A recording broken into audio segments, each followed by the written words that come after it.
എഫെസോസ്യർക്ക് എഴുതിയ ലേഖനം 6-ാം അധ്യായം 10 മുതലുള്ള വചനങ്ങൾ.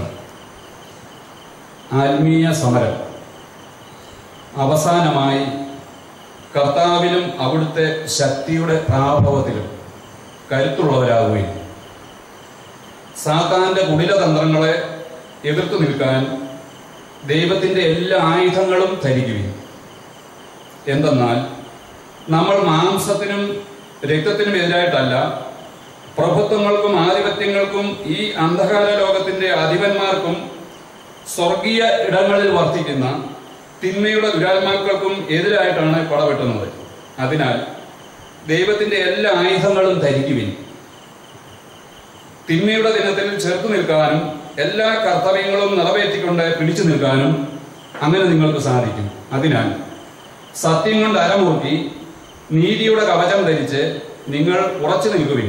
സമാധാനത്തിൻ്റെ സുവിശേഷത്തിനുള്ള ഒരുക്കമാകുന്ന പാദരക്ഷകൾ ധരിക്കുവിൻ. സർവോപരി ദുഷ്ടന്റെ ജ്വലിക്കുന്ന കൂരമ്പുകളെ കെടുത്തുന്നതിന് നിങ്ങളെ ശക്തരാക്കുന്ന വിശ്വാസത്തിൻ്റെ പരിച എടുക്കുവിൻ. രക്ഷയുടെ വടത്തൊപ്പി അണിയുകയും ദൈവവചനമാകുന്ന ആത്മാവിന്റെ വാൾ എടുക്കുകയും ചെയ്യുവിൻ. ഹല്ലേലൂയ. ദൈവമേ മഹത്വം, കർത്താവേ സ്തുതി, ഈശോയെ ആരാധന, ഈശോയെ ആരാധന, പിതാവേ ആരാധന, റൂഹായെ ആരാധന. Hallelujah, hallelujah. നമുക്ക് ഞാൻ ഏറ്റു പറഞ്ഞു തരുന്ന ഈ വചനങ്ങളെ നമുക്കൊന്ന് ഏറ്റു പറയാം. നാളെ നമ്മുടെ ദിവികാരുണ്യ മിഷണറി സഭയുടെ സ്ഥാപക പിതാവായ പറയടത്തച്ഛന്റെ 43-ാമത്തെ മരിച്ച ദിവസമാണ്. ആ പിതാവ് എഴുതിയ സൂക്തം നമുക്ക് നേരിട്ട് പറയാം. ജീവിതകാലം മുഴുവൻ നിങ്ങൾ വിശുദ്ധ കുർബാനയുടെ നല്ല മക്കളായിരിക്കുക. ഇതാണ് പറയടത്തച്ഛൻ നമുക്ക് തന്നിട്ട് പോയ വലിയ സമ്മാനം. ഒന്നുകൂടെ പറയാം.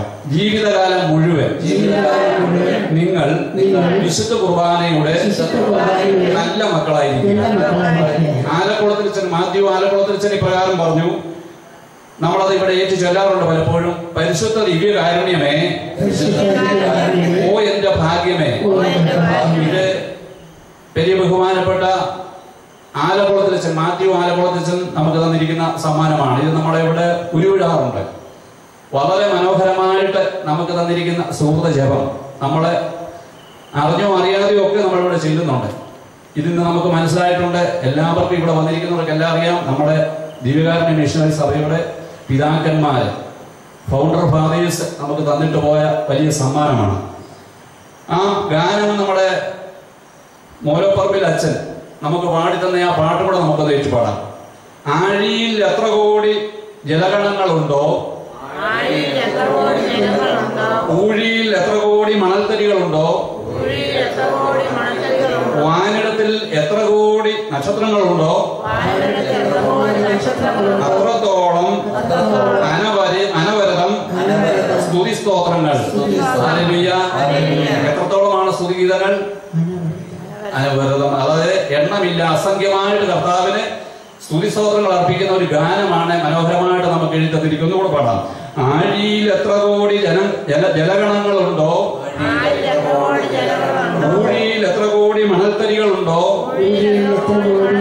വാനിടത്തിൽ എത്ര കോടി താരകങ്ങളുണ്ടോ, അത്രത്തോളം അനവരതം സ്തുതി സ്തോത്രങ്ങൾ. ഹല്ലേലൂയ. നമുക്കിരിക്കാം. സഹോദരങ്ങളെ, നമ്മുടെ സന്തോഷം, കർത്താവിന്റെ വചനം പറയാണ്, നിങ്ങൾ എപ്പോഴും കർത്താവിൽ സന്തോഷിപ്പിക്കും. ഈ ദിവ്യകാരുണ്യത്തിന്റെ ശക്തി നമ്മുടെ വലിയ ബഹുമാനപ്പെട്ട അബ്രഹാം അച്ഛൻ നമുക്ക് പറഞ്ഞു തന്നു. ദിവ്യകാരുണ്യത്തിൽ നിന്ന് നമ്മൾ ശക്തി സ്വീകരിക്കണം. ദിവ്യകാരുണ്യ ആരാധന അർപ്പിക്കുന്ന നമ്മളെ ഈ ദിവ്യകാരുണ്യത്തിൽ നിന്നും ഒരു ദിവ്യകാരുണ്യമായി, പരമദിവ്യകാരുണ്യത്തിൽ നിന്നും ഒരു ദിവ്യകാരുണ്യമായി നമ്മളും മാറപ്പെടേണ്ടതുണ്ട്. ദിവ്യകാരുണ്യത്തിന്റെ മുമ്പിൽ നമ്മൾക്ക് ഇരിക്കുമ്പോൾ നമുക്ക് നമ്മുടെ കർത്താവ് എത്രത്തോളം താഴ്ന്നിറങ്ങി വന്നവനാണ്. ഒരു പുതിയ ആശയം കൂടി എനിക്ക് കിട്ടി. ആഗോള സ്നേഹമായിട്ട് അവിടുന്ന് ഈ അപ്പത്തിന്റെ വട്ടരൂപത്തിൽ ഇരിക്കുക. ആഗോള സ്നേഹം. ഈ വട്ടത്തിന്റെ രൂപം അച്ഛൻ പറയായിരുന്നു. ആഗോള സ്നേഹത്തിന്റെ രൂപം ധരിച്ചിരിക്കുക. കാരണം നമ്മുടെ ദൈവം സ്നേഹമാണ്. നമ്മൾ സ്നേഹം ആകുവാനാണ് ആഹ്വാനം ചിന്തിക്കുക. സ്നേഹം കൈപ്പറ്റുന്നതിനേക്കാൾ നമ്മൾ കൊടുക്കുന്നവരായിട്ട് മാറുക. പലപ്പോഴും നമ്മൾ മറ്റുള്ളവരുടെ സ്നേഹം ഇങ്ങോട്ട് പ്രതീക്ഷിക്കുന്നവരാണ്. അത് ലഭിക്കാതെ വരുമ്പോൾ നമുക്ക് മുറിവുകളുണ്ടാകുന്നു. നമ്മൾ കരുണ ചൊരിയേണ്ടിയവരാണ്. നമ്മളോട് കാരുണ്യം എപ്രകാരം മറ്റുള്ളവർ കാണിക്കണമെന്ന് നമ്മൾ ആഗ്രഹിക്കുന്നു, അപ്രകാരം അതിലുപരിയായിട്ട് കരുണ കൊടുക്കുമ്പോഴാണ് നമുക്ക് കരുണ ലഭിക്കുക. ശാന്തശീലർ ഭാഗ്യവാന്മാർ, അവർ ദൈവമക്കൾ എന്നറിയപ്പെടും. കരുണ കാണിക്കുന്നവർ ഭാഗ്യവാന്മാർ, അവർക്ക് കരുണ ലഭിക്കും. അത് കൊടുക്കുമ്പോഴാണ് നമുക്ക് ലഭിക്കുക. Hallelujah, hallelujah. ദൈവമേ മഹത്വം. ഉറക്കെ പറഞ്ഞേ ഹല്ലേലൂയ, ഹല്ലേലൂയ. എന്തുകൊണ്ടാണ് നമുക്ക് മറ്റുള്ളവർക്ക് സ്നേഹം കൊടുക്കുവാൻ സാധിക്കാതെ പോവുക? കാരണം നമ്മൾ കിട്ടണം, ലഭിക്കണം എന്ന് ആഗ്രഹിക്കുന്നതുകൊണ്ടാണ്. തിരുവചനത്തിൽ ഇപ്രകാരം പറയുകയാണ്, നിങ്ങൾ കർത്താവിൽ ആനന്ദിക്കുക, അവിടുന്ന് നിങ്ങളുടെ ആഗ്രഹങ്ങൾ സാധിച്ചത്. 37-ാം സങ്കീർത്തനം പഠിപ്പിക്കുകയാണ്. കർത്താവിൽ നിങ്ങൾ ആനന്ദിക്കുക, നിങ്ങളുടെ ആഗ്രഹങ്ങൾ അവിടുന്ന് സാധിച്ചു തരും. അപ്പൊ നമ്മുടെ ആഗ്രഹങ്ങൾ സാധിച്ചിടണമെങ്കിൽ എന്ത് സംഭവിക്കണം? ആദ്യം കർത്താവിൽ നിങ്ങളെ ആനന്ദിക്കുന്നവരായിട്ട് മാറണം. വിഷാദഗ്രസ്തനായിട്ടിരിക്കുന്നവർക്കല്ല, ദുഃഖിതനായിട്ടിരിക്കുന്നവർക്കല്ല. അനുഗ്രഹം പ്രാപിക്കണമെങ്കിൽ അപ്പോൾ ദുഃഖം എന്ന അവസ്ഥ നമ്മളിൽ നിന്ന് മാറ്റപ്പെടേണ്ടതുണ്ട്. Hallelujah, hallelujah. ഇത് സാത്താൻ നമ്മളിൽ നിന്നും സന്തോഷം കവർന്നെടുത്തിരിക്കുക. ഈ ദുഃഖം സന്തോഷമായിട്ട് മാറപ്പെടുമ്പോഴാണ്, ഇത് എപ്പോഴാണ് നമുക്ക് സാധിക്കുക? കർത്താവിന്റെ പരിശുദ്ധാത്മാവിനാൽ നമ്മൾ നിറയപ്പെടുമ്പോഴാണ്. നമുക്കറിയാം, പരിശുദ്ധാത്മാവിന്റെ ഫലങ്ങളാണ് സ്നേഹം, സമാധാനം, സന്തോഷമൊക്കെ. ഈ സമാധാനവും സന്തോഷവും പരിശുദ്ധാത്മാവ് തരുന്ന ആ സന്തോഷം നമുക്ക് ഇല്ലാതെ പോകുന്നതിന്റെ അർത്ഥം എന്താണ്? പരിശുദ്ധാത്മാവിന്റെ അഭിഷേക നിറവ് നമുക്ക് ഇല്ലാതെ പോകുന്നത് കൊണ്ടാണ്. എന്തുകൊണ്ടാണ് ഇതിങ്ങനെ സംഭവിക്കുക? ദുഃഖത്തിന്റെ നേരെ ഓപ്പോസിറ്റാണ് സന്തോഷം. അപ്പൊ ഈ ദുഃഖം തരുന്നത് ആരാണ്? തിന്മയുടെ ശക്തി നമ്മളിൽ കുടികൊള്ളുന്നുണ്ട്. പൗലോസ് അപ്പോസ്തലൻ പറഞ്ഞു, ഇച്ഛിക്കുന്ന നന്മയല്ല, ഇച്ഛിക്കാതെ തിന്മയാണ് ഞാൻ പ്രവർത്തിക്കുന്നത്. പൗലോസ് അപ്പോസ്തലൻ പറഞ്ഞു. യഥാർത്ഥ സത്യം പൗലോസ് അപ്പോസ്തലന്റെ പരിശുദ്ധാത്മാവ് വെളിപ്പെടുത്തി കൊടുത്തു. നമുക്ക് സഹോദരങ്ങളെ, ഈ രാത്രിയിൽ എന്തുകൊണ്ട് അനേകം ഭാരങ്ങളുമായിട്ട് നമ്മൾ വന്നവരാണ്. ഞാൻ ഈ അടുത്ത നാളിലെ ഒരു സഹോദരനുമായിട്ട് സംസാരിച്ചു. വീട്ടിലെ മൂത്ത സഹോദരനാണ്. അദ്ദേഹത്തിന് ഒരു 60 വയസ്സുണ്ട്. അദ്ദേഹത്തിന്റെ ഇളയ സഹോദരൻ, ഈ മൂത്ത വലിയ സാമ്പത്തികമൊന്നും ഇല്ലാത്തൊരു ഭവനം, ഈ മൂത്ത സഹോദരൻ വളരെ കഷ്ടപ്പെട്ടുകൊണ്ട് തന്റെ ഇളയ മകനെ, അപ്പൻ മരിച്ചപ്പോൾ പറഞ്ഞു, നീ അവനെ നോക്കിക്കൊള്ളണം. ഇളയ മകന് വേണ്ടി ഒരുപാട് ത്യാഗങ്ങൾ സഹിച്ച് അവനെ പഠിപ്പിച്ച് MBA ഒക്കെ പഠിപ്പിച്ചു വിട്ടു. അവന് വെളിയിലൊരു രാജ്യത്ത് ദുബായിൽ ജോലി കിട്ടി. ഈ പഠിപ്പിച്ചു വിട്ട ഈ മൂത്ത ജ്യേഷ്ഠന്റെ മകന്, സ്വന്തം മകനെ പഠിപ്പിക്കാനുള്ള നിവൃത്തിയില്ല. വേറൊരു പ്ലംബറായിട്ട് പോയി അവൻ ട്രെയിനിങ് കിട്ടി. ITC പോയി പ്ലംബറായിട്ടുള്ള ട്രെയിനിങ് എടുത്തുകൊണ്ട് ഒരു പ്ലംബറായിട്ട് ഒരു ജോലി ലഭിക്കാൻ ബുദ്ധിമുട്ടിയപ്പോൾ ഈ പഠിപ്പിച്ചു വിട്ട അനിയനോട് പറഞ്ഞു, നീ കൂടി അവനെ ഒന്ന് കൊണ്ടുപോയി സഹായിക്കും. അപ്പോൾ ഈ വലിയ ഉദ്യോഗം ലഭിച്ചിരിക്കുന്ന ഈ മകനെ ഒരു പ്ലംബർ ജോലിയിൽ കൊടുക്കേണ്ട എന്റെ ചേട്ടന്റെ മകനെ കൊണ്ടുവരാനായിട്ടൊരു ഉള്ളിലൊരു എന്താ പറയുന്ന ഒരു അഭിമാനക്ഷതം. അങ്ങനെ ഈ മകൻ എങ്ങനെ ശ്രദ്ധിച്ച, ഈ സ്വന്തം അനിയൻ കൊണ്ടുപോകാതെ വന്നപ്പോൾ, അപ്പാപ്പൻ കൊണ്ടുപോകാതെ വന്നപ്പോൾ ഈ മകൻ ഏജന്റ് വഴി വെളിയിലേക്ക് പോവുക. വെളിയിൽ ചെന്ന് കഴിഞ്ഞാൽ അവന് പ്ലംബറുടെ ജോലി കിട്ടി. ഒരു സമയത്ത് നമ്മുടെ മലയാളി സമാജങ്ങൾ അവിടെ ഈ ഓണാഘോഷങ്ങൾ നടത്തിയപ്പോൾ എല്ലാ മലയാളികളും ഒത്തുകൂടുന്ന സന്ദർഭത്തില് ഈ ചേട്ടന്റെ മകൻ അവിടെ പ്രത്യക്ഷപ്പെട്ടപ്പോൾ ഈ അപ്പാപ്പൻ ഒഴിഞ്ഞു മാറി. ആരോ ചോദിച്ച്, നിങ്ങളുടെ ചേട്ടന്റെ മകനല്ല ഇത്? അല്ല, എൻ്റെ ഒരു അകന്ന ബന്ധുവാണ്. സഹോദര, ഈ സംഭവം ഇത് കേട്ട വ്യക്തി, ഈ മകൻ ഇത് കേട്ടു. ഈ മകൻ ഇത് കേട്ടിട്ട് തന്റെ അപ്പൻ ദുഃഖിതനായുമല്ലോ, തന്റെ അപ്പൻ വിഷമിക്കുമല്ലോ എന്ന് കരുതിക്കൊണ്ട് തന്റെ അപ്പാപ്പൻ പറഞ്ഞ സംഭവം അപ്പനോട് പറഞ്ഞില്ല. അതേസമയം വേറെ ഒരു അയൽപ്പക്കക്കാരൻ വഴി ഇത് ഈ ചേട്ടൻ അറിയാനിടയായി. ആ ചേട്ടനുണ്ടായ ദുഃഖം പങ്കുവെക്കുകയുണ്ടായി. ഞാൻ ഇതുപോലെ കഷ്ടപ്പെട്ടുകൊണ്ട് ഒരുപാട് വേദനിച്ചുകൊണ്ട് എൻ്റെ അനിയനെ പഠിപ്പിച്ചു വിട്ടതാണ്. എന്നാൽ നോക്കുക, എൻ്റെ ഒരു അകന്ന ബന്ധുവാണ്, എൻ്റെ മകനെ ചൂണ്ടിക്കാണിച്ചുകൊണ്ട് എൻ്റെ ഒരു അകന്ന ബന്ധുവാണെന്ന് ഈ മിടുക്കനായ ഈ നല്ല നിലയിലേക്ക് വന്ന ഈ അനിയൻ പറഞ്ഞപ്പോൾ ഈ ജ്യേഷ്ഠനുണ്ടായ ഹൃദയത്തിനുണ്ടായ വലിയ ദുഃഖം ഇതിങ്ങനെ പേർക്കൊണ്ട് നടക്കുക ഈ മകൻ. ഇതേക്കുറിച്ച് സംസാരിച്ചപ്പോൾ ഒരു ആന്തരിക സൗഖ്യം ഈ മകന് ലഭിക്കേണ്ടിയിരിക്കുന്നു. ദിവ്യകാരുണ്യമോ പരിശുദ്ധ കുർബാനയിലൊക്കെ പങ്കെടുക്കുന്നുണ്ട്. അനുഗ്രഹം പ്രാപിക്കുവാനായിട്ട് തടസ്സം തന്റെ അനിയൻ വഴി ഉണ്ടായ ആ ദുഃഖം. എന്നാൽ അദ്ദേഹത്തിന്റെ മകന് ആ ഒരു ബോധ്യം ഉണ്ടായിരുന്നത് കൊണ്ട് അപ്പനെ അറിയിച്ചില്ലല്ലോ. അപ്പന്റെ ഉള്ളിൽ, ഈ ജ്യേഷ്ഠന്റെ ഉള്ളിൽ ഈ ദുഃഖം കയറി കിടക്കുകയാണ്. ഇതുപോലെ സഹോദരങ്ങളെ അനേകം പേര്. അടുത്ത ദിവസം വേറൊരു അമ്മച്ചിയോട് സംസാരിക്കുവാനിടയായപ്പോൾ അവർ പറഞ്ഞു, അവർ വളരെയധികം താലോലിച്ച് വളർത്തിയ തന്റെ സഹോദരൻ അവരെ തള്ളി പറഞ്ഞിരിക്കുക. ഒരുപാട് നന്മകൾ ഈ സഹോദരിയിൽ നിന്ന് കിട്ടിയതാണ്. എന്നാൽ ഈ സഹോദരിയെ തള്ളിപ്പറയാൻ നിന്ദിക്കുക, അവരുടെ ഹൃദയത്തിലുള്ള ദുഃഖം, ഇങ്ങനെ അനേകർ ദുഃഖവുമായിട്ടിരിക്കുക. തിരസ്കരണത്തിന്റെ ദുഃഖമുണ്ട്, ഉപകാരം ചെയ്തിട്ട് നിന്ദനം കിട്ടുന്നവരുണ്ട്, തിരിച്ചു നന്മ പ്രതീക്ഷിച്ചിട്ട് ലഭിക്കാതെ തിരസ്കരണം കിട്ടുന്നവരുണ്ട്, നന്ദികേട് കാണിക്കുന്നവരുണ്ട്. എന്നാൽ നമ്മളോട് തിരുവചനം പഠിപ്പിക്കുകയാണ്, എവിടുന്നാണ് നമുക്ക് നന്മ ലഭിക്കുക? തിരുവചനത്തിൽ ഈ പ്രകാരം പഠിപ്പിക്കുകയാണ്, ഉപയോഗശൂന്യമായവ മനുഷ്യന്റെ ചിന്തയിൽ, ഉപയോഗശൂന്യമായവ അരിപ്പയിൽ ശേഷിക്കുന്നത് പോലെ മനുഷ്യന്റെ ചിന്തയിൽ മാലിന്യം തങ്ങി നിൽക്കുന്നു. ഇതുപോലെ മുറിപ്പെടുത്തുന്ന ചിന്തകൾ മനുഷ്യൻ താലോലിക്കുകയാണ്. അതുമൂലം എന്ത് സംഭവിക്കുന്നു? അവന് ലഭിക്കേണ്ടിയ അനുഗ്രഹം ലഭിക്കാതെ, അവന് ലഭിക്കേണ്ടിയ സന്തോഷം ലഭിക്കാതെ കൊണ്ട് പോവുകയാണ്. എത്ര കുമ്പസാരം നടത്തിയിട്ടും ഈ വെറുപ്പ് കൊണ്ട്, ഈ ഉള്ളിൽ ഈ ദുഃഖം കിടക്കുന്നത് കൊണ്ട് ആനന്ദിക്കുവാൻ സാധിക്കുന്നില്ല. നമ്മളോട് കർത്താവ് പറഞ്ഞ വചനം എന്താണ്? കർത്താവിൽ ആനന്ദിക്കുക, അവിടുന്ന് നിന്റെ ആഗ്രഹങ്ങൾ സാധിച്ചു തരും. നമുക്ക് കർത്താവിൽ ആനന്ദിക്കുവാൻ സാധിക്കുന്നില്ലെങ്കിൽ നമ്മൾ പോരായ്മകളെ കുറിച്ചും നഷ്ടങ്ങളെ കുറിച്ചും മാത്രം ചിന്തിച്ചുകൊണ്ടിരിക്കുകയാണെങ്കിൽ നമുക്ക് സന്തോഷിക്കാൻ ഒരിക്കലും സാധിക്കത്തില്ല. ഇത് ദൈവത്തിന്റെ കൽപ്പനയാണ്, വചനത്തിലൂടെ നമുക്ക് തരുന്ന കൽപ്പനയാണ്, നിങ്ങൾ സന്തോഷിക്കുക. നമുക്ക് പലർക്കും ഇത് സാധ്യമാകുന്നില്ല. ഇത് തന്നെ സാത്താൻ മുതലെടുക്കുകയാണെന്ന് നിർവചനം നമ്മളെ പഠിപ്പിക്കുക. നമ്മൾ വായിച്ചു കേട്ട നിർവചനം നമ്മൾ കേൾക്കുകയാണ്, അവസാനമായി കർത്താവിന്റെ ശക്തിയിലും അവന്റെ പ്രാഭവത്തിലും നിങ്ങൾ കരുത്തുള്ളവരാകുവിൻ. Hallelujah, hallelujah. അവസാനമായി അവന്റെ ശക്തിയിലും അവന്റെ ശക്തിയുടെ പ്രാഭവത്തിലും നിങ്ങൾ കരുത്തുള്ളവരാകും. കർത്താവിന്റെ ശക്തി എവിടുന്നാണ് നമുക്ക് കർത്താവിന്റെ ശക്തി ലഭിക്കുക? ഇന്ന് മുമ്പ് സംസാരിച്ച നമ്മുടെ ബഹുമാനപ്പെട്ട അച്ഛൻ പറഞ്ഞു, എവിടുന്നാണ് നമുക്ക് ശക്തി ലഭിക്കുക? പരിശുദ്ധ കുർബാനയിൽ നിന്ന്, അഥവാ ദിവ്യ കാരുണ്യത്തിൽ നിന്നാണ് നമുക്ക് ശക്തി ലഭിക്കുക. ഞാൻ കഴിഞ്ഞ ദിവസം നിങ്ങൾക്ക് പറഞ്ഞു തരികയുണ്ടായി. നമുക്ക് ഒന്നുകൂടെ ഏറ്റു പറയാം. ഈ വത്തിക്കാൻ കൗൺസിലിന്റെ ആരാധന കർമ്മത്തെ കുറിച്ചുള്ള ഡിഗ്രിയിൽ ഇപ്രകാരം 10ാം കടിയിൽ ഇപ്രകാരം നമ്മളെ പഠിപ്പിക്കാൻ മുമ്പ് ഞാൻ പറഞ്ഞു തന്നിട്ടുണ്ട്. വീണ്ടും നമുക്ക് ഒന്നുകൂടെ ഏറ്റു പറയാം. സഭയുടെ ശക്തി മുഴുവൻ നിർഗളിക്കുക ആരാധനാ ക്രമത്തിൽ നിന്ന്, വിശിഷ്യ പരിശുദ്ധ കുർബാനയിൽ നിന്നാണ് നമ്മളെ പഠിപ്പിക്കുകയാണ്. കാരണം കർത്താവ് വന്നത് ഈ ദിവ്യകാരുണ്യമായിട്ട് മാറുവാൻ വേണ്ടിയാണ്. ഈ ദിവ്യകാരുണ്യമാണ്, ഈ പരമകാരുണ്യമാണ് നമുക്കും തരുമ്പോൾ നമുക്ക് മറ്റുള്ളവരോട് കരുണ കാണിക്കാൻ സാധിക്കുക. നമ്മളോട് കരുണ കാണിക്കുന്നവർക്ക് മടക്കി കൊടുക്കുന്നതല്ല കരുണ, അർഹതപ്പെടാത്തവന് കൊടുക്കുന്ന സ്നേഹമാണ് കരുണ. Hallelujah, hallelujah.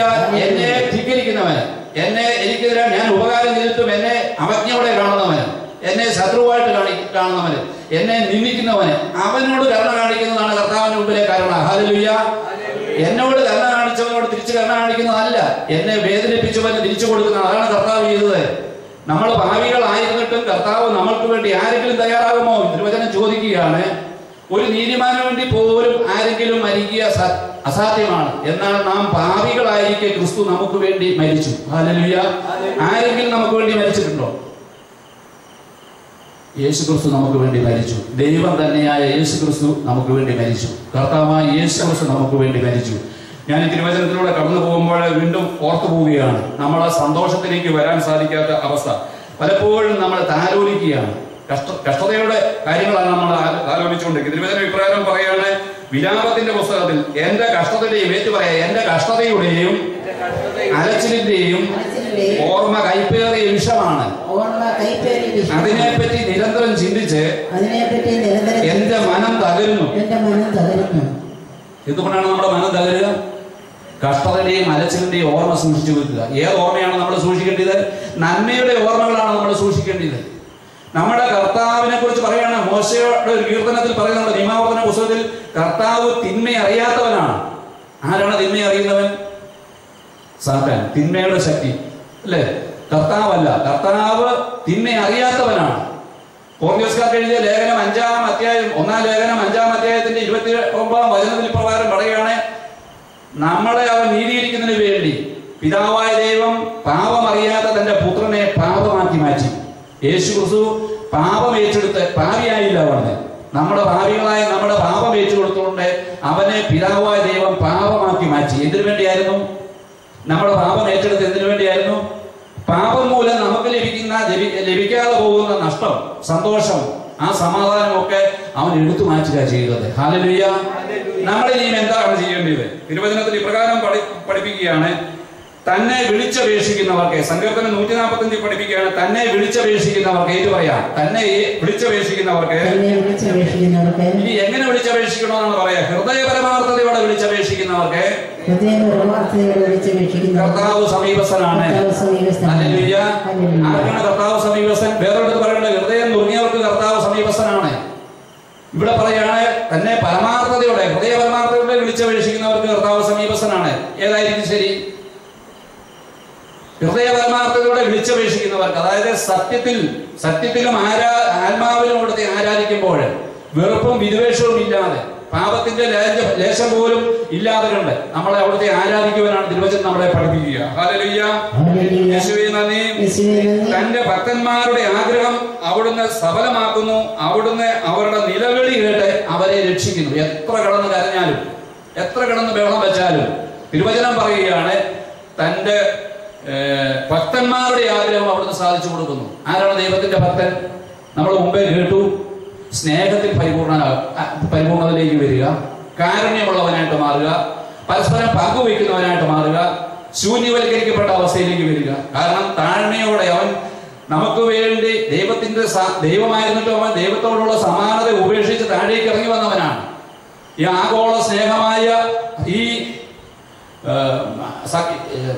ദിവ്യകാരുണ്യമായിട്ട് ഇവിടെ ഇരിക്കുന്ന കർത്താവ്, സർവശക്തനായ കർത്താവ്, ഈ കർത്താവിനെ നമുക്ക് മനസ്സിലാക്കുവാൻ സാധിക്കുന്നുണ്ടോ? സഹോദരങ്ങളെ, വെറും സിനിമാശാലയിൽ ഇരിക്കുന്ന പോലെ അല്ല നമ്മൾ എവിടെ ഇരിക്കുന്നത്. നമ്മളിപ്പോൾ എവിടെ ഇരിക്കുന്നത്? എവിടെ? നമ്മൾ സ്വർഗത്തിലായിരിക്കുന്നത്. കാരണം സ്വർഗവും ഭൂമിയും ഒന്നാക്കുന്നതാണ് ദിവ്യകാരുണ്യം. സ്വർഗത്തിൽ നിന്ന് ഇറങ്ങി വന്ന ദൈവമാണ് ഇവിടെ ഇരിക്കുന്നതെങ്കിൽ ഇത് സ്വർഗമായിട്ട് മാറിയിട്ടുണ്ട്. പിന്നെ സ്വർഗത്തിന്റെ ആ സന്തോഷം അനുഭവിക്കാൻ കർത്താവ് നമുക്ക് തന്നിരിക്കുക. ഇനി വേറൊരുവൻ വരുവാനില്ല. അതുകൊണ്ടാണ് അവസാനമായി കർത്താവിന്റെ ശക്തിയിലും അവന്റെ ശക്തിയുടെ ഭാവത്തിലും നിങ്ങൾ കരുത്തുള്ളവരാകുവിൻ. ഇനി വേറെ നമുക്ക് കരുത്ത് തരുവാനായിട്ട് വേറെ ആരുമില്ല. ഹല്ലേലൂയ. നമുക്ക് ശക്തി തരുവാനായിട്ട്, നമുക്ക് സന്തോഷം തരുവാനായിട്ട് ഇനി വേറെ ആരും വരാനില്ല. കാരണം പൂർവ്വകാലങ്ങളിൽ പ്രവാചകന്മാർ വഴിയും വിവിധ രീതികളിലും ദൈവം നമ്മളോട് സംസാരിച്ചിട്ടുണ്ട്. എന്നാൽ ഈ അവസാന നാളുകളിൽ തന്റെ ഏകപുത്രൻ വഴി നമ്മളോട് സംസാരിക്കുന്നു. ഈ ഏകപുത്രൻ ദൈവമായിട്ടുള്ള ഈ ഏകപുത്രനായ യേശു ക്രിസ്തു വന്നപ്പോൾ എല്ലാം നമുക്ക് തന്നിരിക്കുക. ഇത് നമ്മൾ ഇപ്പോഴും സ്വന്തമാക്കിയിട്ടില്ല എങ്കിൽ നമുക്ക് വലിയ നഷ്ടമാണ് സംഭവിക്കുക സഹോദരങ്ങളെ. ഹല്ലേലൂയ, ഹല്ലേലൂയ, യേശുവേ നന്ദി. നിർവചനം വീണ്ടും പറയണ, തന്നെ സ്നേഹിക്കുന്നവരെ കർത്താവ് പരിപാലിക്കുന്നു.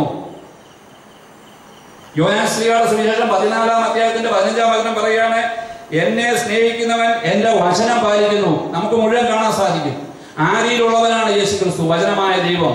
ആദിയിലുള്ള ഉണ്ടായിരുന്നതും ഞങ്ങൾ കണ്ടതും സ്വന്തം കണ്ടുകൊണ്ട് കണ്ടതും സൂക്ഷിച്ചു വീക്ഷിച്ചതും സ്പർശിച്ചറിഞ്ഞതുമായ വചനത്തെക്കുറിച്ച് ഞങ്ങൾ അറിയിക്കുന്നു. യേശു ക്രിസ്തുവിനെ കുറിച്ച് ആദിയിലുള്ളവനാണ്, ആദിയും അന്ത്യവുമായവനാണ്, ഇന്നലെയും ഇന്നും എന്നും ഒരുവൻ തന്നെയായവനാണ് യേശു ക്രിസ്തു. നമുക്ക് വേണ്ടി മരിച്ചു ഉയർത്തെഴുന്നേറ്റവനാണ്, സാത്താന്റെ തലയെ തകർത്തവനാണ്. ഈ തിന്മയെ നന്മ കൊണ്ട് കീഴടക്കി യേശു ക്രിസ്തുവിനെ ഞാൻ സ്വന്തമാക്കുമ്പോഴാണ്. നമ്മൾ സ്വന്തമാക്കിയിട്ടുണ്ടോ? ആത്മശോധന ചെയ്ത് നോക്കിയാൽ നമുക്ക് മനസ്സിലായി നമ്മൾ ഇപ്പോഴും സ്വന്തമാക്കിയിട്ടില്ല. അതിന്റെ കാരണം നമുക്കുണ്ടാകേണ്ട ഫലം, ആനന്ദവും സന്തോഷവും സമാധാനവും ഒക്കെ നമ്മൾ ഇപ്പോഴും അനുഭവിക്കാത്ത അവസ്ഥയാണെങ്കിൽ പരിശുദ്ധാത്മാവിൽ നമ്മളെ അഭിഷേക നിറവ് പ്രാപിച്ചിട്ടില്ല. സഹോദരങ്ങളെ, ഈ അടുത്ത ദിവസം നമ്മുടെ സമർപ്പിതർക്ക് വേണ്ടിയുള്ള ശനിയാഴ്ച ഒരു സന്ദേശം ഞാൻ കേൾക്കുകയുണ്ടായി. നമ്മുടെ മുഖത്താണ് മറ്റുള്ളവർ നോക്കുക. എങ്ങനെ ഇവിടെ ക്രൈസ്തവർ വളരും? 2.5% നിന്ന് കുറഞ്ഞു പോവുകയില്ല. അതുകൊണ്ട് 1% വളരാറുണ്ടോ? എന്തുകൊണ്ടെന്ന് ചോദിച്ചാൽ, സന്തോഷിക്കുവാൻ പറയുന്ന ക്രിസ്തുവിന്റെ സന്തോഷം നമ്മൾ അനുഭവിക്കുന്നില്ലെങ്കിൽ നമ്മുടെ മുഖത്ത് നോക്കുമ്പോൾ അറിയാമല്ലോ മറ്റുള്ളവരും നമ്മൾ തമ്മിലുള്ള എന്തെങ്കിലും വ്യത്യാസമുണ്ടോ. നമ്മൾ കരഞ്ഞു വിളിച്ചുകൊണ്ട് നടക്കുന്നു. കരഞ്ഞു വിളിച്ചുകൊണ്ട് നടക്കാനല്ല, നമ്മളെ ഈ ഹൃദയം നുറുങ്ങിയവർക്ക് കർത്താവ് സമീപസ്ഥനാണെന്ന് പറയുമ്പോൾ ഇപ്രകാരം പറയുകയാണ്, ഹൃദയ പരമാർത്ഥതയോടെ തന്നെ വിളിച്ചപേക്ഷിക്കുന്നവർക്കാണ് കർത്താവ് സമീപസ്ഥനാകുക. Hallelujah, hallelujah. അവിടുത്തോട് വിട്ടകലാതെ ചേർന്ന് നിൽക്കുവാൻ പ്രഭാഷകന്റെ പുസ്തകം 2-ാം അധ്യായത്തിന്റെ 4-ാം വചനം നമ്മളെ പഠിപ്പിക്കുകയാണ്. എന്താണ് പറഞ്ഞത്? അവിടുത്തോട് വിട്ടകലാതെ ചേർന്ന് നിൽക്കുക, നിന്റെ അന്ത്യദിനങ്ങൾ ധന്യമായിരിക്കും. മരണസമയത്ത് ധന്യമാകുമെന്നല്ല പറഞ്ഞതിന്റെ അർത്ഥം. ഇപ്പോൾ മുതൽ നിന്റെ അവസാനം വരെയും നീ ധന്യനായിട്ട് മാറും. Hallelujah, hallelujah. പരിശോധനകളും പരീക്ഷണങ്ങളും സംഭവിക്കുകയില്ലെന്നല്ല, പ്രതിസന്ധികൾ ഉണ്ടാകുകയില്ല എന്നല്ല, നമുക്ക് ആവശ്യങ്ങൾ ഇല്ലാതെ വരുമെന്നല്ല തിരുവചനം നമ്മളെ പഠിപ്പിക്കുക. ഈ വേളകളിലെല്ലാം അവിടുത്തോട് വിട്ടകരാതെ ചേർന്ന് നിൽക്കുവാൻ തിരുവചനം നമ്മളെ പഠിപ്പിക്കുകയാണ്. ഹല്ലേലൂയ, യേശുവേ നന്ദി, യേശുവേ ആരാധന, ഹല്ലേലൂയ, ഹല്ലേലൂയ, കർത്താവേ നന്ദി, യേശുവേ നന്ദി. ഇനി നമ്മുടെ ഹൃദയത്തിന്റെ മുറിവുകൾ നമുക്ക് എന്തുകൊണ്ടുണ്ടാകുന്നു തിരുവചനം നമ്മളെ പഠിപ്പിക്കുകയാണ്. 73-ാം സങ്കീർത്തനം 21-ാം വചനം ഇപ്രകാരം പഠിപ്പിക്കണം. ഒന്നേറ്റ് പറയാം. എന്റെ ആത്മാവിൽ കയ്പ് നിറഞ്ഞപ്പോൾ, എന്റെ ഹൃദയത്തിന് മുറിവേറ്റപ്പോൾ ഞാൻ മൂഢനും അജ്ഞനുമായിരുന്നു. അതിന്റെ അർത്ഥം നമ്മളെ അജ്ഞത മൂലമാണ്.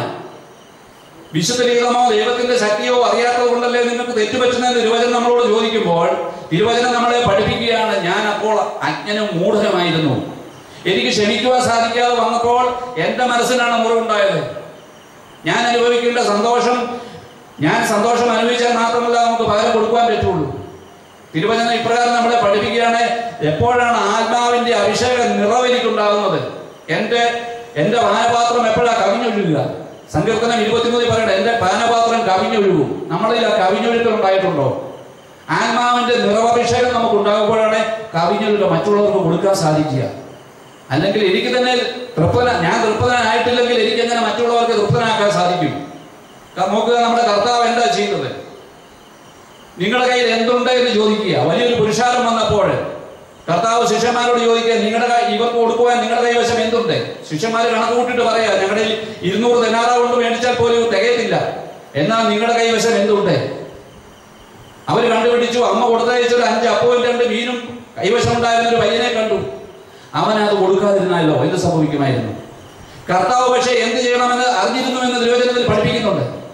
നമ്മുടെ കയ്യിൽ ഉള്ളത് മേടിച്ച് വാഴ്ത്തി അനുഗ്രഹിക്കുമ്പോഴാണ് നമുക്ക് ലഭിക്കുക കൂടുതലായിട്ട്. ഹല്ലേലൂയ.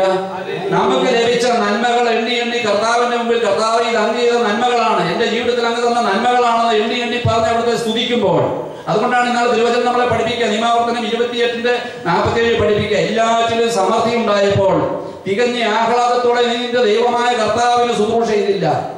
നമുക്ക് ലഭിച്ച ഓരോ നന്മകളും എണ്ണി എണ്ണി പറഞ്ഞ് നന്ദി പറയേണ്ടവരാണ് നമ്മൾ. ഇല്ലായ്മയെ ചൊല്ലി, കഷ്ടതയെ ചൊല്ലി, അലച്ചിലുകളെ മാത്രം എണ്ണി പറഞ്ഞുകൊണ്ടിരുന്നാല് നമ്മുടെ മനസ്സ് കയ്പ് നിറഞ്ഞതായിട്ട് മാറുകയാണ്. സഹോദരങ്ങളെ, ദൈവം തരുന്ന സന്തോഷം നമുക്ക് സ്വന്തമാക്കാൻ സാധിക്കത്തില്ല. ഇതുകൊണ്ട് മാത്രമാണ് നമ്മുടെ രാജ്യത്ത് നമ്മൾ വളരാത്തത്. എന്നാൽ ഈ കാലഘട്ടത്തിൽ നമ്മൾ മനസ്സിലാക്കേണ്ടിയിരിക്കേണ്ടത്, എനിക്കെന്ത് പീഡനം ഉണ്ടായാലും കർത്താവിന്റെ തിരുവചനം പറയാം, എന്ത് നമുക്ക് സഹിക്കേണ്ടി വന്നാൽ സഹനത്തിലൂടെ അല്ലാതെ കണ്ട് നമുക്ക് നേടാൻ സാധിക്കത്തില്ല. ക്രിസ്തുവിൽ വളരുവാനും അവനെ പ്രഘോഷിക്കുവാനും സഹനത്തിലൂടെ അല്ലാതെ നമുക്ക് സാധിക്കത്തില്ല. അതുകൊണ്ടാണ് തിരുവചനം നമ്മൾ വായിച്ചു കേട്ട തിരുവചനം ഇപ്രകാരം പഠിപ്പിക്കുക. അവസാനമായി കർത്താവിലും അവിടുത്തെ ശക്തിയുടെ പ്രാഭവത്തിലും കരുത്തുള്ളവരാകുവിൻ. കർത്താവിൽ ശക്തി കണ്ടെത്തിയവർ ഭാഗ്യവാന്മാർ. തിരുവചനം സങ്കീർത്തനം 84 പഠിപ്പിക്കുകയാണ്. എന്നിട്ട് പറയേ, അങ്ങയിൽ ശക്തി കണ്ടെത്തിയവർ ഭാഗ്യവാന്മാർ. നമ്മുടെ കർത്താവിൽ ശക്തി കണ്ടെത്തിയവർക്കാണ്, അവരാണ് ഭാഗ്യവാന്മാർ. തിരുവചനം വീണ്ടും പറയണേ, അവർ ബാക്ക താഴ്വരയിലൂടെ കടന്നു പോകുമ്പോഴും അതിനെ നീരുറവകളുടെ താഴ്വരകളാക്കി മാറ്റുമെന്ന് തിരുവചനം നമ്മളെ പഠിപ്പിക്കുകയാണ്. ബാക്ക താഴ്വര എന്താണ്? ഈ ഉപ്പുകടലിന്റെ അടുത്തുള്ള ഉപ്പ് കയറി കിടക്കുന്ന ഒരു പ്രദേശമാണ്. ഫലപുഷ്ടമല്ലാത്ത പ്രദേശം, കൃഷിയോഗ്യമല്ലാത്തൊരു പ്രദേശം. എന്നാൽ മഴയൊക്കെ പെയ്ത് മഞ്ഞുരുകി അവിടേക്ക് കടന്നു കഴിയുമ്പോൾ ഈ അശുദ്ധമായ ഉപ്പിൽ എല്ലാം മാറിക്കഴിയുമ്പോൾ എന്ത് സംഭവിക്കും? അത് കൃഷിയോഗ്യമായിട്ട് മാറും. സഹോദരങ്ങളെ, ഇതുപോലെയാണ് നിർഗുണരായിട്ടുള്ള, നമ്മൾ പറയല്ലേ, ഒന്നിനും കൊള്ളുകയില്ലാത്തവൻ, തിന്മയിൽ ജീവിക്കുന്നവൻ. എന്നാൽ അവനിലേക്ക് പരിശുദ്ധാത്മാവ് വന്നു കഴിയുമ്പോൾ എന്ത് സംഭവിക്കുന്നു? നീരുറവുകളുടെ താഴ്വരയായിട്ട് മാറും. Hallelujah, hallelujah. യേശുവേ നന്ദി. Hallelujah, hallelujah, hallelujah. യേശുവേ നന്ദി. ഹല്ലേലൂയ. ദൈവമേ മഹത്വം. സഹോദരങ്ങളെ, ആരോടെങ്കിലും ക്ഷമിക്കുവാനുണ്ടെങ്കിൽ നമ്മൾ ക്ഷമിക്കാതിരുന്നാൽ ആർക്കാണ് നഷ്ടം വരിക? നമ്മളെ ദ്രോഹിച്ചവരോട് നമ്മൾ ക്ഷമിക്കാതിരുന്നാൽ ആർക്കാണ് നഷ്ടം?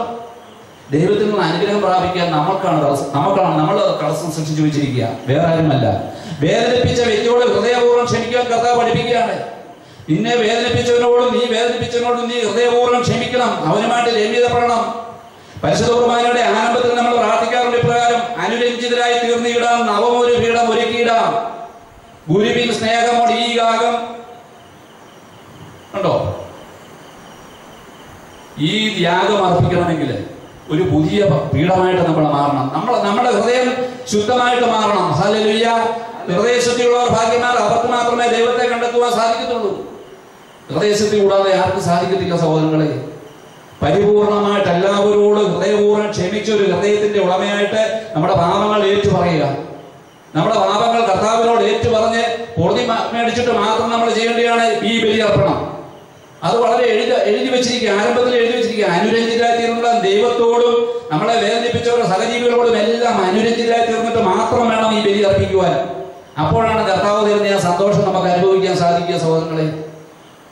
എത്ര ബലി അർപ്പിച്ചാലും, ദിവസവും ബലി അർപ്പിച്ചാലും ക്ഷമിക്കാത്ത ഹൃദയമായിട്ട് പോയി സ്വീകരിച്ചിട്ട് ഒരു കാര്യമില്ല. നീ രോഗിയായിട്ട് മാറും. നീ കൂടുതൽ അസറല്ല. കർത്താവിന്റെ കുഴപ്പമൊന്നല്ല, കർത്താവിൽ നീ യഥാർത്ഥമായ ശക്തി കണ്ടെത്താത്തത് കൊണ്ട്, നീ ഇതിനെ നിസാരമായിട്ട് കരുതുന്നുണ്ട്. നമുക്കിത് സാധിക്കുന്നില്ല സഹോദരങ്ങളെ. തിരുവചനം മുമ്പ് പഠിപ്പിച്ച സഭാപ്രബോധന ഇപ്രകാരം പഠിപ്പിക്കുകയാണ്: സഭയുടെ മറ്റെല്ലാ പ്രവർത്തനങ്ങളും ലക്ഷ്യം വെച്ചിരിക്കുക പരിശുദ്ധ കുർബാനയിലൂടെ യാഥാർത്ഥ്യമാകുന്ന ദൈവ മഹത്വീകരണവും മനുഷ്യ വിശുദ്ധീകരണവുമാണ്. കാരണം മനുഷ്യ വിശുദ്ധീകരണം സാധിക്കണമെങ്കിൽ, ഈ ബലിയർപ്പണത്തിലേക്ക് വരണമെങ്കിൽ അനുരഞ്ജന കൂദാശയിലൂടെ കടക്കാതെ സാധ്യമല്ല. ഹൃദയശുദ്ധിയോടുകൂടി അല്ലാതെ കണ്ട് ഇവിടെ വന്ന് നമുക്ക് ലഭിക്കത്തില്ല. ശക്തിക്ക് പകരം ക്ഷയമായിരിക്കും നമുക്ക് സംഭവിക്കുമെന്ന് തിരുവചനത്തിൽ പഠിപ്പിക്കുന്നുണ്ട്. നമ്മൾ ശക്തമായിട്ടൊന്ന് മനസ്സിലാക്കിയിരിക്കുക. കാഴ്ചവലായിട്ട് നമ്മൾ ബലി അർപ്പിക്കരുത്. ഭൂമുഖത്തിൽ ആ പുരോഹിതൻ ഇരിപ്പുണ്ട്, കർത്താവ് നിയോഗിച്ചിരിക്കുന്ന പുരോഹിതൻ ഇരിപ്പുണ്ട്. ഒരു പൈസയും മുടക്കണ്ട. നമുക്ക് വേണ്ടി ബലിയായി തീരുന്ന പുരോഹിതര്, ജീവിതം സമർപ്പിച്ചിരിക്കുന്നവര് ഇതാ നമ്മുടെ ഭൂമുഖത്തിരിക്കുന്നു. ഇങ്ങോട്ടേക്ക് കടക്കുമ്പോൾ അതുവഴി ഒന്ന് കടന്നു പോയിട്ട് അനുദപിച്ച് രമ്യതപ്പെട്ടിട്ട് വന്നിട്ട് ഇപ്പുറത്തേക്ക് കടക്കുവാണെങ്കിൽ അനുഗ്രഹം പ്രാപിക്കാതെ ആരും കൂടുന്നു പോവുകയില്ല.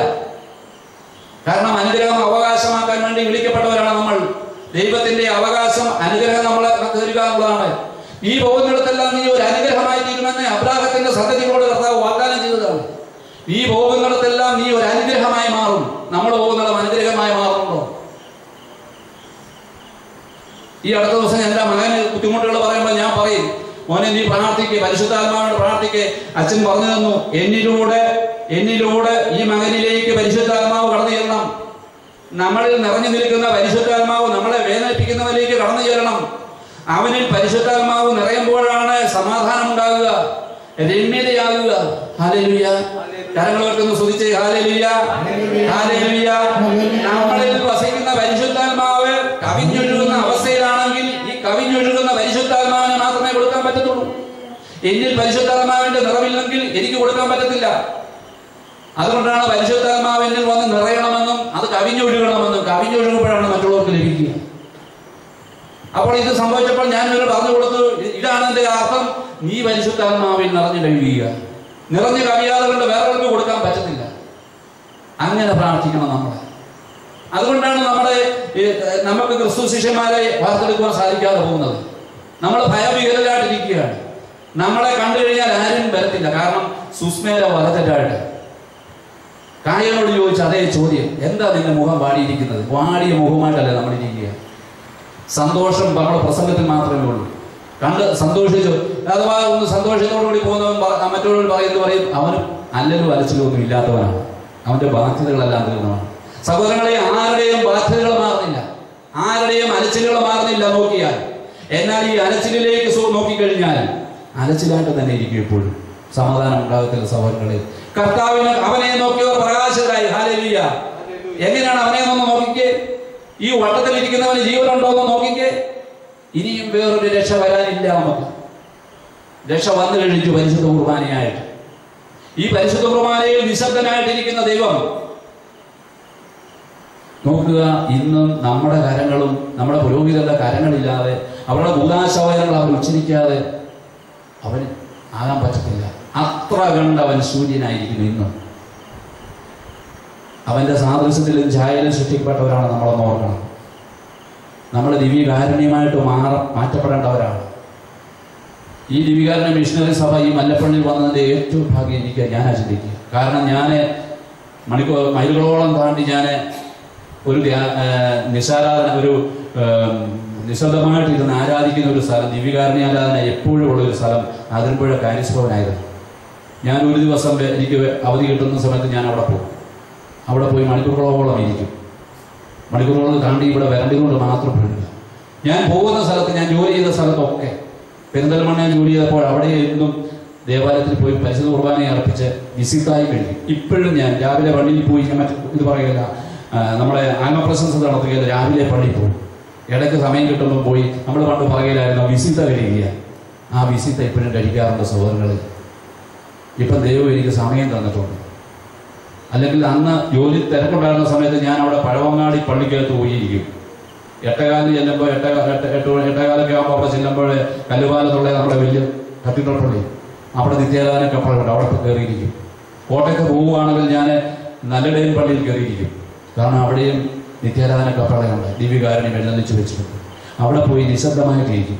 നിശബ്ദമായിട്ട് ഈ പകടത്തച്ഛനൊക്കെ ഇരിക്കുന്ന പോലെ ഇത് പറയുമ്പോൾ ചോദിക്കും, ഞാനിത് കണ്ടനുഭവിച്ചതുകൊണ്ടാണ് പറഞ്ഞത്. അവരെ കുർബാനയിലേക്ക് നോക്കിയിരിക്കുമ്പോൾ നമുക്കിതെല്ലാം വെളിപ്പെടുത്തി കിട്ടും. എത്രത്തോളം എന്നെ മനുഷ്യരെ വിളിച്ചിരുന്ന ഒരു ചൂടൻ ജോസഫ് എന്നായിരുന്നു. കാരണം വലിയ ദേഷ്യക്കാരനായിരുന്നു. എന്നാൽ ഈ ദിവ്യകാരുണ്യത്തിൻ്റെ മുമ്പിൽ ഇരുന്നപ്പോൾ ഒരു ശൂന്യവൽക്കരിക്കേണ്ടതിൻ്റെ ആവശ്യകത മനസ്സിലായി. താഴ്മയില്ലാത്ത ഹൃദയത്തിൽ കർത്താവ് വസിക്കത്തില്ല സഹോദരങ്ങളെ. പരിശുദ്ധയാമ പറഞ്ഞില്ലേ, അവൻ തന്റെ ദാസിയുടെ താഴ്മയെ കടാക്ഷിച്ചു. നമ്മുടെ കർത്താവ് തന്നെക്കുറിച്ച് തന്നെ പറഞ്ഞതാണ്, കർത്താവിൽ നിന്ന് നമ്മൾ പഠിക്കുവാനാണ് നമ്മളെ പഠിപ്പിച്ചത്. എന്താണ് പറഞ്ഞ കർത്താവ്? ഞാൻ അധ്വാനിക്കുന്നവരും ഭാരം വഹിക്കുന്നവരുമായി നിങ്ങളെ എവിടെ വരണം? എൻ്റെ അരികിൽ വരണം. അധ്വാനിക്കുന്നവരും ഭാരം വഹിക്കുന്നവരുമായി നിങ്ങൾ എൻ്റെ അരികിൽ വരണം, ഞാൻ നിങ്ങളെ ആശ്വസിപ്പിക്കാം. ആ ഗുരുവിന്റെ 2 ക്വാളിറ്റീസ് നമുക്ക് പറഞ്ഞിട്ടുണ്ട്. എന്നൊക്കെ പറഞ്ഞത്, ഞാൻ ശാന്തശീലനും വിനീത ഹൃദയനുമാകിയാൽ എൻ്റെ മുഖം വഹിക്കുകയും എന്നിൽ നിന്ന് പഠിക്കുകയും ചെയ്യുവിൻ, അപ്പോൾ നിങ്ങൾക്ക് ആശ്വാസം ലഭിക്കും. ആരാണ് നമ്മുടെ കർത്താവ്? നമ്മുടെ ഗുരു ശാന്തശീലനാണ്, വിനീത ഹൃദയനാണ്. ഈ കർത്താവിന്റെ മുമ്പിൽ ഇരിക്കുമ്പോഴാണ് നമ്മുടെ രൂപാന്തരീകരണം സംഭവിക്കുക. നമ്മളിലേക്ക് ഒന്ന് കടന്ന് ദിവ്യകാരുണ്യമായിട്ടൊരു പരിവർത്തനം സംഭവിക്കുവാൻ നോക്കുമ്പോഴാണ് നമ്മളിലുള്ള അഹങ്കാരം, ഈ അഹങ്കാരം മാറാതെ നമുക്ക് കർത്താവിൽ നമ്മുടെ കൂടെ വസിക്കത്തില്ല. എത്ര ദിവ്യകാരുണ്യം, എത്ര കുർബാന സ്വീകരിച്ചു, അനുദപിച്ച ഹൃദയവുമായിട്ട് രമ്യതപ്പെടാതെ ഇന്നും കുമ്പസാരക്കൂടിലേക്ക് പോകുന്ന അനേകരെ എനിക്കറിയാം. ഇന്നും സഹോദരങ്ങളുമായിട്ട് സ്നേഹത്തിലല്ലാത്ത അനേകരുണ്ട്. എത്ര പറഞ്ഞാലും നമ്മൾ പറഞ്ഞാൽ കേൾക്കത്തില്ല. ദൈവം അവർക്ക് വെളിപ്പെടുത്തി കൊടുക്കട്ടെ എന്ന് പ്രാർത്ഥിക്കുകയാണ്. അനേകരോട് പറഞ്ഞു കൊടുത്തിട്ടുണ്ട്. എൻ്റെ വികാരിച്ചനോടായിരിക്കും ഞാൻ ചോദിച്ചു. ചില കേസുകൾ എന്നോട് പറഞ്ഞപ്പോൾ ഞാൻ ചോദിച്ചു, അച്ഛൻ എനിക്കതിന് റോൾ വല്ലതും ഉണ്ടോ? അതെന്താ ചോദ്യമാ, റോളുണ്ടോ എന്ന്? കാരണം നമുക്കൊരു റോളുണ്ട്. ക്രിസ്തുവിന്റെ ശിഷ്യനായി നമുക്ക്, നമ്മൾ കഴിഞ്ഞ വ്യാഴാഴ്ച നമ്മൾ കേട്ടു, ആരാണ് ക്രിസ്തു? നമുക്ക് നമ്മുടെ സഹോദരനാണല്ലേ. നമ്മൾ കണ്ടു കഴിഞ്ഞ വ്യാഴാഴ്ച, നമ്മുടെ സഹോദരനാണ്, നമ്മുടെ സ്നേഹിതനാണ്. അത്രമാത്രം നമ്മളെ സ്നേഹിക്കുന്ന നമ്മുടെ സ്നേഹിതനായ കർത്താവ്, അവൻ ദൈവമാണെന്നുള്ള സമാനത ഉപേക്ഷിച്ചുകൊണ്ട് ഇറങ്ങി വന്നവനാണ്. നമ്മുടെ സ്നേഹിതനായിട്ട് പാപിയെ സ്നേഹിക്കുന്നവൻ, നമ്മുടെ ബലഹീനതയെ അറിയാവുന്നവൻ. നമ്മൾ അവിടുത്തോട് വിട്ടകലാതെ ചേർന്ന് നിൽക്കുമ്പോഴാണ് നമ്മുടെ ജീവിതം ധന്യമായിട്ട് മാറുക. ഹല്ലേലൂയ. നമുക്കൊന്ന് എഴുന്നേറ്റ് നിൽക്കാൻ. ഹല്ലേലൂയ. നമ്മൾ ഹൃദയപൂർവ്വം ക്ഷമിക്കുക സഹോദരങ്ങളെ. നമ്മളെ വേദനിപ്പിച്ചവരോട് അവർക്ക് മാപ്പ് കൊടുക്കുമ്പോഴാണ് നമുക്ക് കർത്താവിന്റെ കരുണ ലഭിക്കുക. കാരണം നമുക്കിത് സാധിക്കുന്നത് എപ്പോഴാണ്? നമ്മളെ വേദനിപ്പിച്ചവർക്ക് മാപ്പ് കൊടുക്കാൻ സാധിക്കുന്നത് എപ്പോഴാണ്? നമുക്ക് എളിമയുള്ള ഒരു വ്യക്തിക്ക് മാത്രമേ മാപ്പ് കൊടുക്കാൻ സാധിക്കുകയുള്ളൂ. അതാ ശാന്തശീലനും വിനീത ഹൃദയനുമായ ഈശോ പറയുന്നത്. അതുകൊണ്ടാണ് നിങ്ങൾ എന്നിൽ നിന്ന് പഠിക്കുവിൻ. ഈശോയിൽ നിന്ന് പഠിക്കുമ്പോൾ ഇതാണ് നമുക്ക് ആദ്യം പഠിക്കാനുള്ള. ശാന്തശീലനും വിനീത ഹൃദയനുമായ ഈശോയിൽ നിന്ന് പഠിക്കുമ്പോഴാണ് നമുക്ക് ആശ്വാസം ലഭിക്കുക. നമ്മളെ ദുഃഖിതരായിട്ടിരിക്കുന്ന അവസ്ഥ മാറും.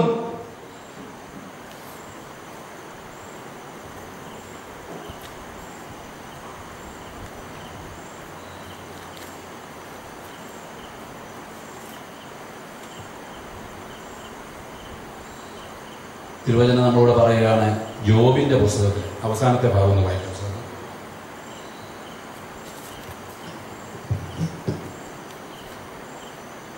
ഞാൻ വായിക്കാം. ജോബിനെ അവഹേളിച്ചതിന്റെ തന്റെ സ്നേഹിതൻ കർത്താവ് ജോബിനോട് പറയുകയാണ്, നീ അവർക്ക് വേണ്ടി പ്രാർത്ഥിച്ചു. ജോബ് സത്യത്തിലാണ് സംസാരിച്ചത്. കർത്താവിന്റെ വചനം പറയുകയാണ്, കർത്താവ് ജോബിനോട് ഇങ്ങനെ സംസാരിച്ചതിന് ശേഷം ദയമാന്യനായ എലീഫാസിനോട് അരുളി ചെയ്തു, എന്റെ ക്രോധം നിനക്കും നിന്റെ 2 സ്നേഹിതന്മാർക്കും എതിരെ ജ്വലിക്കുന്നു. എന്തെന്നാൽ നിങ്ങൾ എന്നെപ്പറ്റി എന്റെ ദാസൻ ജോബിനെ പോലെ ശരിയായിട്ടല്ല സംസാരിച്ചത്. അതിനാൽ ഇപ്പോൾ തന്നെ നീ ബലിയർപ്പിക്കുന്നതിനെ കുറിച്ച് പറയുകയാണ്. അതിനുശേഷം ജോബ് പറയുകയാണ്, ജോബ് തന്റെ സ്നേഹിതന്മാർക്ക് വേണ്ടി പ്രാർത്ഥിച്ചപ്പോൾ അവനുണ്ടായിരുന്ന ഐശ്വര്യം കർത്താവ് തിരികെ കൊടുത്തു. അവിടുന്ന് അത് ഇരട്ടിയായി കൊടുത്തു. അവന്റെ സഹോദരന്മാരും സഹോദരിമാരും മുൻപരിചയക്കാരും അവന്റെ വീട്ടിൽ വന്ന് അവനോടൊപ്പം ഭക്ഷണം കഴിച്ചു. ഹല്ലേലൂയ. തിരസ്കരിച്ചവരെ, വേദനിപ്പിച്ചവരെ, ഒറ്റിക്കൊടുത്തവരെ, നിസ്സാരനായിട്ട് കണ്ട വ്യക്തികളൊക്കെ എന്ത് സംഭവിച്ചു? വേദനിപ്പിച്ചവരെ, യോബിനെ അവഗണിച്ചവരെ, അവർക്ക് വേണ്ടി പ്രാർത്ഥിച്ചപ്പോൾ എന്ത് സംഭവിച്ചു? ഐശ്വര്യം ലഭിച്ചു. തിരുവചനം നമ്മളെ പഠിപ്പിക്കുകയാണ്. ഹല്ലേലൂയ. നമുക്കൊരു പാട്ട് പാടാം. ക്ഷമാശീലനാമന്റെ ഈശോയെ. ആ പാട്ട് പാടിക്കൊണ്ട് പരിശുദ്ധ ബലിയിലേക്ക് നമുക്ക് ഒരുങ്ങാം. നമ്മളെ തന്നെ ഒരുക്കാം. ഈ ബലിയർപ്പണം തികഞ്ഞ തിരുവചനത്തിൽ വിശുദ്ധ നമ്മുടെ കുർബാനപുസ്തകത്തിൽ പറയുന്ന പോലെ തികഞ്ഞ സ്നേഹത്തോടും ഉറച്ച വിശ്വാസത്തോടും കൂടെ ആകട്ടെ. സ്വർഗത്തിൽ നിന്നിറങ്ങി വന്ന ഞാൻ ജീവനുള്ള അപ്പമാകുന്നു, ഇതെന്റെ ശരീരമാകുന്നു, ഇതെന്റെ രക്തമാകുന്നു എന്ന് പറയുമ്പോൾ ഇന്നും മുഴങ്ങുക മാറ്റമില്ലാത്ത വചനം. അവിടുത്തെ വചനത്തിന് മാറ്റമില്ല, യേശുക്രിസ്തുവിന് മാറ്റമില്ല. ഇന്നും നമുക്ക് വേണ്ടി പറഞ്ഞുകൊണ്ടിരിക്കുക. ഉദാസവചനം ചെയ്യുമ്പോൾ ഇന്ന് നമുക്ക് വേണ്ടി തന്നുകൊണ്ടിരിക്കുക. ഹല്ലേലൂയ. ഒന്ന് പാടിക്കുക. ക്ഷമാശീലനാമെന്റെ യേശുവേ, ശാന്തശീലനാമെന്റെ യേശുവേ എന്നുള്ള ആ പാട്ടൊന്ന് പാടി ഒന്ന് വളരെ ഒന്ന് മനസ്സിലാക്കി ഒന്ന് പാടിക്കുക.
Should